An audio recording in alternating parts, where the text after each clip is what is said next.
हमारा आग्रह है कि हमारे अत्यंत प्रिय और बहुत आदरणीय श्रीमद् भागवत की बड़ी श्रद्धा पूर्वक उपासना करने वाले और संतों के प्रति, श्री धाम के प्रति, श्री यमुना जी, गिरिराज जी, ब्रजरज, गौ माता, सबके प्रति श्री जी की कृपा से जिनके मन में अपार निष्ठा है, ऐसे हमारे बहुत प्रिय और बहुत आदरणीय श्री हित अमरीश जी आए हैं। तो हम चाहते हैं कि ये महारास स्थली है। सूरदास जी 73 वर्ष यहाँ विराजे। श्री गोसाई विठलनाथ जी ने 6 महीने विप्रलंब का यहाँ अनुभव किया। नहीं, यहाँ बैठेंगे तब सबको दर्शन होगा, नहीं तो लोग दर्शन ही नहीं कर पाएंगे। तो सबको दर्शन होना चाहिए।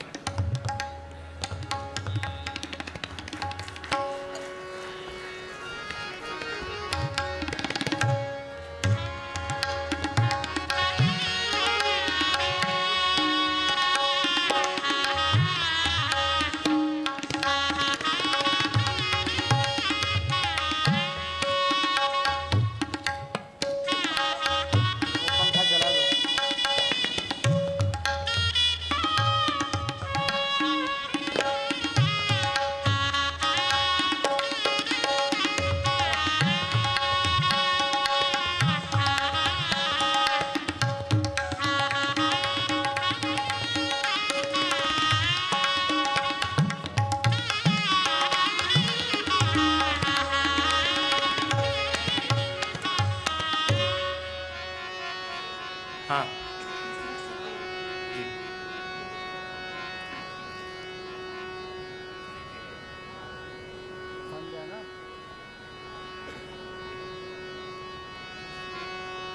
सर्वप्रथम श्री व्यासपीठ पर विराजमान वैदिक सनातन चेतना के संवाहक और मैं कहूँगा हम सबके सौभाग्य स्वरूप महाराज श्री के श्री चरणों में बार बार प्रणाम करते हुए विराजमान संत विद्वत वृंद, गौ माता एवं आप सबके हृदय स्थित प्रभु को, भाव प्रभु को बार बार नमन करता हूँ। महाराज श्री की आज्ञा है और महाराज श्री की प्रेरणा से प्राप्त 2 शब्द मैं निवेदन करूं। एक बार भगवान नाम का उच्चारण कर लेते हैं।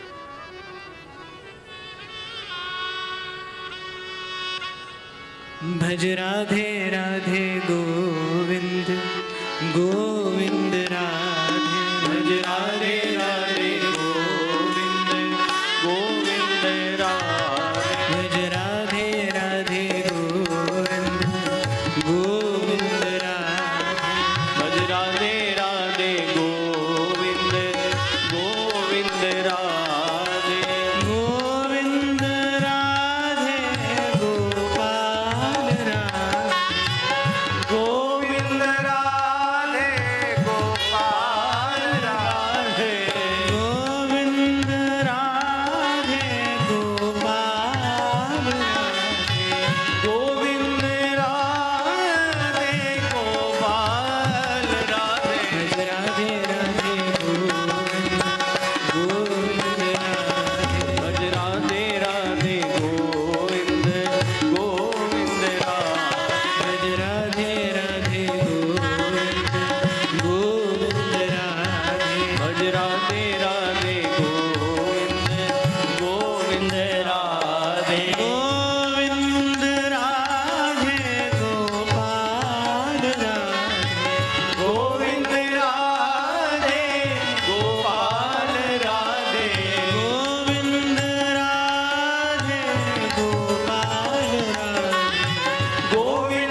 महर्षि श्रीमद् भागवत के पंचम स्कंद का एक श्लोक मुझे बड़ा प्रिय है। अहो अमीशा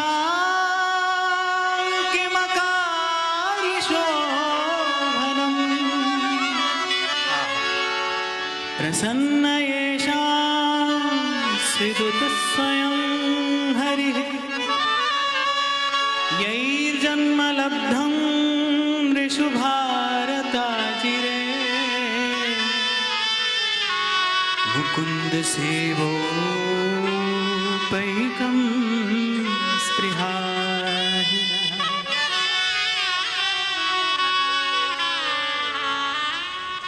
मनुष्य जन्म की बड़ी भारी महिमा तो है ही, मोक्ष द्वारम अपावृतम,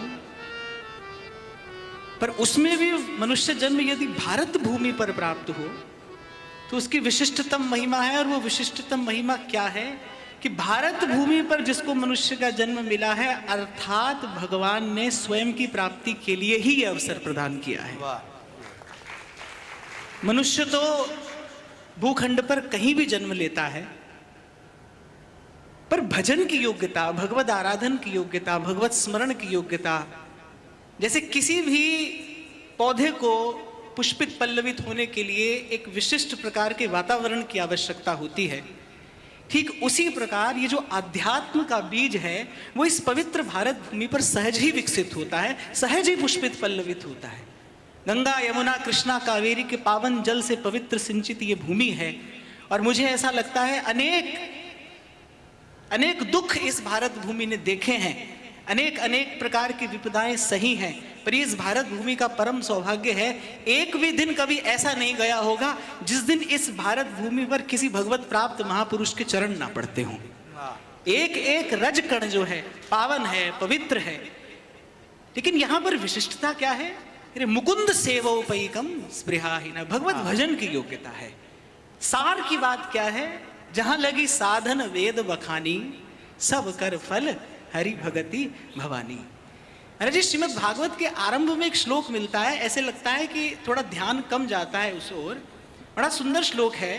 भगवान ब्रह्म का स्मरयेन त्रिरन्वीक्ष मनीषया तदद्यवस्यत् कूटस्थो रतिरात्मन्यतो भवे। तीन बार ब्रह्मा जी ने सब उलट पलट कर निर्णय क्या दिया? सब कर फल हरि भगति सुहाई। ऐसा लगता है व्यवहार में भी कोई वयोवृद्ध व्यक्ति अगर हमसे ये कहे ना, भैया ये हमारे अनुभव की बात है, तो उसको समादर देना चाहिए, क्योंकि उसके अनुभव में कुछ सार है, सत्व है। और ये तो किसका अनुभव है? श्री ब्रह्मा जी का अनुभव है। इसी कोटि का वाक्य मानस में मिलता है। जो तीनों लोगों के गुरु हैं, तुम त्रिभुवन गुरु वेद बखाना, आन जीव पामर कहा जाना, वो भी यही बात कह रहे हैं। उमा कहूं मैं अनुभव अपना, और सत हरि भजन जगत सब सपना। और वो स्वयं जिनका आदर कर रहे हैं, राम भगति पथ परम प्रवीणा, ज्ञानी गुण ग्रह बहुकालीना, वो श्री काकभुसुंडी जी यही बात कह रहे हैं। निज अनुभव सुन कहूं खगेसा, और बिन हरि भजन न जाहि कलेसा। विचार करने की बात यहाँ ये है, स्वयं के अभाव का जब तक ज्ञान ना हो तब तक उसको दूर करने की दिशा में प्रवृत्त नहीं हुआ जा सकता। हम लोग परम सौभाग्यशाली हैं, हमको भारत भूमि पर जन्म मिला, हमको आचार्य परंपरा से प्राप्त ज्ञान एक प्रकार से उत्तराधिकार के रूप में मिला है। और उसमें भी मैं कहूँगा हम लोग तो विशेष रूप से सौभाग्यशाली हैं कि ऐसे विमल महापुरुषों की चरण सन्निधि हमको प्राप्त है। मैं यहाँ संत भगवंत दोनों की सन्निधि में बैठा हूँ, गौ माता यहाँ पर विराजमान है। मैं केवल कहने के लिए नहीं कह रहा हूँ। स उत्तम श्लोक महन्मुखच्युतो भवत पदाम्भोज सुधा कणानिलः। अरे हमको अपनी बुद्धि से कुछ न भी समझ में आए तो भी जहाँ ऐसे महापुरुष भगवत गुणानुवाद करते हैं, भगवान के पवित्र नाम का कीर्तन करते हैं, इनके श्रीअंग से स्पर्श करके हमको वायु भी लग रही है तो हमारा मन शुद्ध हो रहा है, हमारी बुद्धि स्थिर हो रही है। ऐसा दुर्लभ अवसर हमको प्राप्त हुआ। हमारे श्री ध्रुवदास जी कहते हैं, बार बार तो बनत नहीं ये संजोग अनूप, मानुष तन वृंदा विपिन रसिकन संग विविरूप, रसिकन संग विविरूप भजन सर्वोपरि आही, हित ध्रुव दय मन रंग लेहु पल पल अवगाही, जो छिन जात सुफिरत नहीं करहु उपाय अपार, अरे सकल सयानप छाण भज दुर्लभ है यह बार। ये बात मैं केवल इसलिए निवेदन कर रहा हूं, इतना सब कुछ हमको प्राप्त है, फिर भी असत की ओर हमारी प्रवृत्ति क्यों है, क्यों बार बार मन संसार की ओर दौड़ कर जाता है। सत्संग तो हमको प्राप्त है, पर मुझे ऐसा लगता है सत्संग में जैसी निष्ठा होनी चाहिए, अन्य अन्य साधनों में हमारी बुद्धि जाती है, अन्य अन्य साधनों का हमारी दृष्टि में आदर है। मैंने पूर्व में महाराज जी के श्री चरणों में निवेदन किया था, आज मैं पुनः कह रहा हूं, किसी भी साधन से, सत्संग के अतिरिक्त किसी भी साधन से अंतःकरण की शुद्धि नहीं हो सकती, और बिना अंतःकरण की शुद्धि के भगवत भजन नहीं हो सकता। ये साधना का पूर्व पक्ष है। काम कामना वासना मनते कर सब दूर, संत कहते हैं फिर राधा वल्लभ लाल भज रसिकन जीवन मूर। और ये अंतःकरण की शुद्धि भैया अपने प्रयास से तो हो नहीं सकती, यह गुण साधन ते नहीं हुई, तुमरी कृपा पाओ कोई कोई। श्री स्वामी जी महाराज रसिक अनन्य नृपति श्री स्वामी जी महाराज कह रहे हैं, हित तो कीजे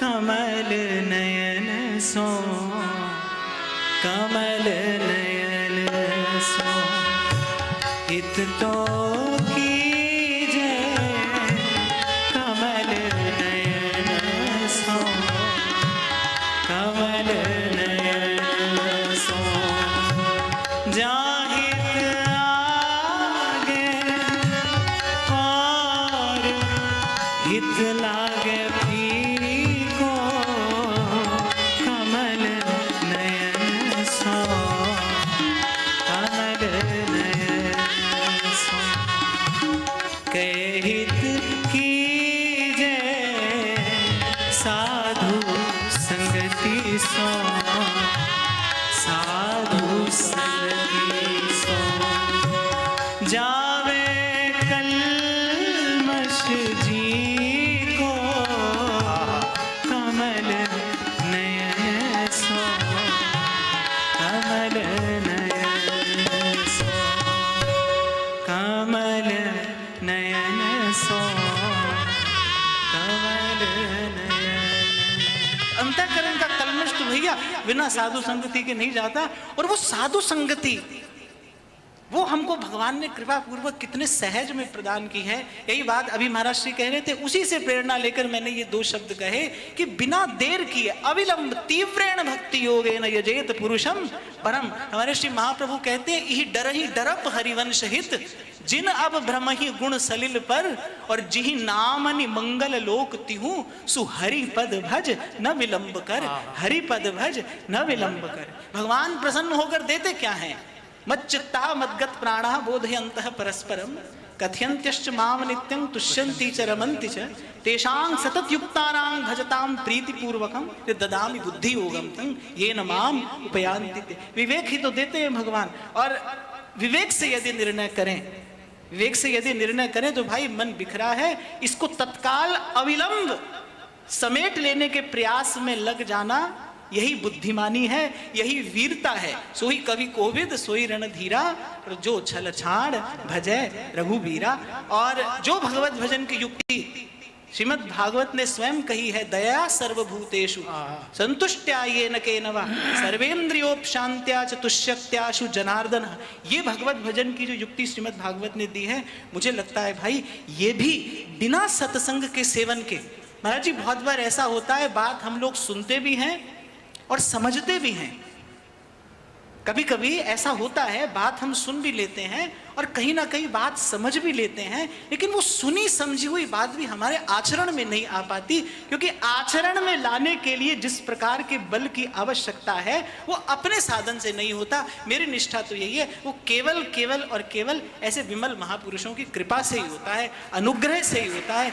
इसलिए श्रीमद् भागवत में भागवत धर्म कहा गया है, और महाराज श्री की कृपा से, संतों के अनुग्रह से जो समझ में आया, मैं वही निवेदन कर रहा हूँ। बड़ी विनम्रता पूर्वक ये कह रहा हूँ। महाराज श्री विराजमान है, आप सब विद्वत संत वृंद यहाँ विराजमान है। श्रीमद् भागवत के सार को एक शब्द में कहना हो तो सतसंगति ही है। सब कर फल हरि भगति सुहाई, और सो बिन संत न काहू पाई। वो मिलेगी तो भाई यहीं से मिलेगी। इसीलिए अविलंब सत्संग में हमारी निष्ठा हो, और कोई नियम बनाने की आवश्यकता नहीं है। बस हम प्राणपन से इसी नियम का पालन करें। मैंने पूर्व भी निवेदन किया था, सत्संग, सेवा और स्मरण की त्रिवेणी में गोता लगाने का हम नियम बनाएं। सत्संग का नियम हो, संत गौ ब्राह्मण की सेवा के बिना जीवन का एक दिन भी ना जाए। महाराज श्री ने जो अभी कहा यथार्थ है। आप देखिए, गौ माता की सेवा उपकार नहीं है। आज एक व्यक्ति गौ सेवा के निमित्त यदि कुछ देता है ना, तो उसको लगता है कि शायद मैंने गौशाला पर या जिस संस्था को दिया है उस पर मैंने उपकार किया है। अरे गौ माता की सेवा उपकार नहीं है, गौ माता की सेवा तो कर्तव्य है। हमको इस पवित्र भारत भूमि पर जन्म मिला है, धर्म के प्रति, हमारी संस्कृति के प्रति, हमारे श्रेष्ठ पुरुषों की परंपरा के प्रति इतना तो हमारा कम से कम कर्तव्य है। मुझे लगता है कि यथार्थ ही तो है। थोड़ा थोड़ा कण कण भी यदि प्रत्येक भारतवासी इस कार्य के प्रति सजग हो जाए तो ऐसे महान संतों को ऐसा अथक परिश्रम करने की आवश्यकता नहीं है। श्री पलटू साहब अपनी वाणी में कहते हैं, परमार्थ के कारण लियो संत अवतार। ऐसे महापुरुषों को तो जो प्राप्त होना था हो गया। अथक परिश्रम, दिन रात परिश्रम ऐसे महापुरुष कर रहे, किस लिए कर रहे? केवल धर्म और संस्कृति की रक्षा के लिए ना। तो मुझे तो ऐसा लगता है भाई कि इन महापुरुषों की सेवा यही है, जो ये महापुरुष कह रहे हैं, जो इन महापुरुषों का विचार है, जो इन महापुरुषों की हमको आज्ञा है, उसी के पालन में हम प्राणपन से लगे, इसको अपना कर्तव्य समझ कर करें। ये किसी पर उपकार नहीं है। महाराज जी, मैंने कुछ समय पहले कहा था कि ऐसा नहीं है कि आपको किसी एक विशेष गौशाला में ही जाकर सेवा करनी है। ठीक है, आज ऐसी स्थिति हो गई कि प्रत्येक व्यक्ति गौ पालन नहीं कर सकता है, तो आपके शहर में, आपके नगर में जो भी गौशाला हो, आपको वहां कर्तव्य बुद्धि से जाकर अपनी सेवा करनी चाहिए। गौ माता की सेवा के लिए कोई हमारे द्वार पर याचना करने आए, ये भारतीय होने के नाम पर कलंक है, ये लज्जाजनक है। अगर इतनी सी बात के लिए भी कोई हमारे द्वार पर आ रहा है तो। और एक और बात मैं कहूंगा भाई, गोस्वामी जी कहते हैं, ईश्वर अंश जीव अविनाशी, चेतन अमल सहज सुख राशि। सुख पाना हमारा अधिकार है, पर अधिकार की भूमिका में कर्तव्य है। कर्तव्य का पालन करने से अधिकार की प्राप्ति सहजता से होती है, अनुग्रह से होती है, और वो जो अधिकार मिलता है वो सुखद होता है। तो मुझे लगता है इन महापुरुषों ने जो कहा है उसको प्राणपन से अपने जीवन में उतार कर अपने कर्तव्य कर्म का पालन करते चलें। भारत भूमि पर जन्म मिलने की तो मुझे लगता है यही उपयोगिता है। बाकी महाराज श्री के चरणों में प्रणाम करते हुए आप सबके हृदय भाव प्रभु को नमन। गोस्वामी जी कहते हैं, तुलसीदास हरि गुरु करुणा बिन बिमल विवेक न हुई, और बिन विवेक संसार घोर निधि पार न पावे कोई। आप यहाँ आते हो, मैं फिर कह रहा हूँ, हमको बात कम समझ में आए, अधिक समझ में आए, एक बात निश्चित है, जो यहाँ जैसा आता है वो वैसा जाएगा नहीं।